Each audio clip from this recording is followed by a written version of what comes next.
திருவண்ணாமலையில் நிலச்சரிவில் சிக்கி உயிரிழந்த 7 பேரின் உடல்களை தேசிய பேரிடர் மீட்புப் படை மீட்டது எப்படி என்பது குறித்தும் மீட்புப் பணியில் இருந்த சவால்கள் குறித்தும் இந்த தொகுப்பில் பார்க்கலாம்.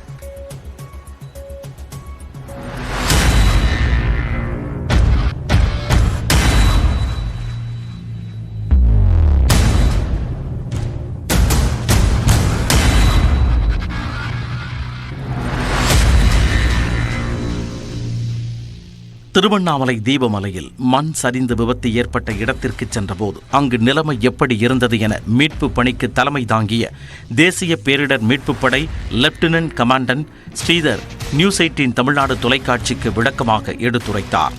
முதல் நாள் பார்த்தப்ப நம்மளுக்கு கண்ணுக்கு தெரிந்த சவால் அந்த மேலே இருக்க ஒரு பெரிய பவுல்டர் தான், பாறை தான். ஹாலில் சர்ச் பண்ணலாம் முடிவு பண்ணோம். ஆனால் உள்ளக்கையும் பாறைகள் இருக்குது நம்மளுக்கு தெரியாது. நான் மண்ணு தான் ஃபுல்லாக அடைச்சிருக்கோம், கிளியர் பண்ணிடலாம் அப்படின்னு நினச்சி தான் மேலே இருக்க வெஜிடேஷனை கிளியர் பண்ணிட்டு மேலே இருக்க ஒரு லேயர் மண்ணை கிளியர் பண்ணும்போது தான் தெரிஞ்சு பெரிய பெரிய பாறைகள் இருக்குது.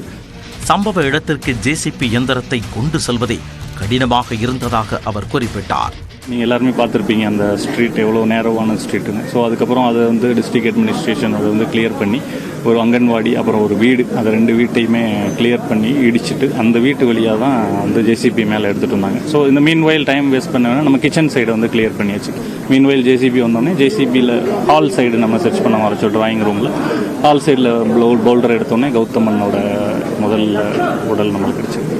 அங்கே இருக்காங்களா இல்லையா நம்மளுக்கு தெரியாது. ஜேசிபி சப்போஸ் அந்த இதை டேமேஜ் பண்ணிட்டானாலும் நம்மளுக்கு பிரச்சனை தான். ஸோ ஜேசிபி ஆப்ரேட்டருக்கும் ஒரு கிரெடிட் சொல்லணும். ஸோ அவருக்கு கொஞ்சம் நம்ம சொல்ல ஜஸ்ட் சாஃப்டாக மேலே இருக்க லேயர் ரிமூவ் பண்ணிட்டே இருந்தோடனே நம்மளுக்கு தெரிய வந்தது. 4 பேரின் உடல் வீட்டிற்குள்ளும் 5வதாக பெண்ணின் உடல் வீட்டு வாசலிலும் மீட்கப்பட்டதால் மற்றவர்கள் வெளியே ஓட முயற்சித்திருக்கலாம் என கருதி வெளியில் பணிகளை மேற்கொண்டதாக அவர் கூறினார்.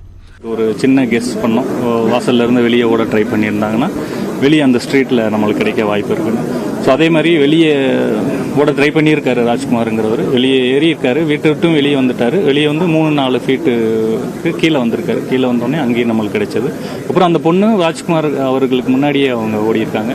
அந்த பொண்ணு இன்னும் அந்த வீட்டு வாசல்லேருந்து ஒரு 10 to 15 ஃபீட் இருக்கும். அங்கே ஒரு எலக்ட்ரிக்கல் போல் பக்கத்தில் உரமாக கிடைச்சாங்க.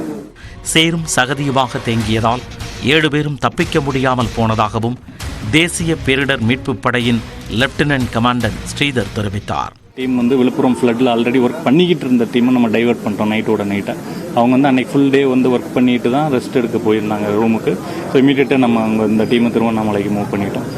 அந்த ஒரு சேலஞ்ச் இருந்தது. அதுக்கப்புறம் போல்டர்ஸ் அண்ட் அந்த கேப் ஃபுல்லாமே தண்ணியோட மிக்ஸ் ஆன சகதி எல்லாமே அந்த கேப் ஃபில் பண்ணிடுச்சு. ஸோ எந்த ஒரு வாய்ட் ஸ்பேஸுமே அவங்களுக்குமே இல்லாமல் போயிடுச்சு. இந்த வாய்ட் ஸ்பேஸ் இருந்திருந்தால் கூட அவங்க உயிரோடு இருந்திருக்க ரொம்ப வாய்ப்புகள் இருக்குது.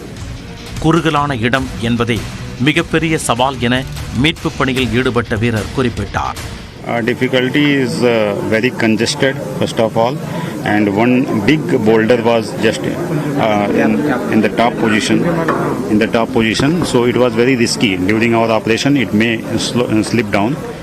தேசிய மற்றும் மாநில மீட்பு படையினர் என 200க்கும் மேற்பட்டோர் இணைந்து பெரிய பாறையை கயிறு கட்டி அகற்ற முயன்றதாகவும் மீட்பு பணியில் ஈடுபட்ட வீரர் தெரிவித்தார்.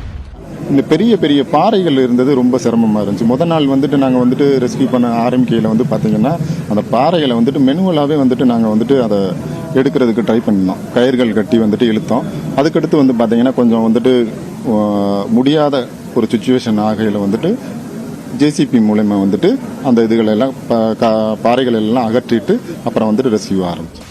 இறுதியாக மீட்பு பணி நிறைவடைந்தவுடன் லெப்டினன்ட் கமாண்டன்ட் ஸ்ரீதரிடம் விவரத்தை தெரிவித்து வீரர்கள் புறப்பட்டனர். நியூஸ் 18 தமிழ்நாடு தொலைக்காட்சி செய்திகளுக்காக ஒளிப்பதிவாளர் விவேக்குடன் செய்தியாளர் ரகுவரன்.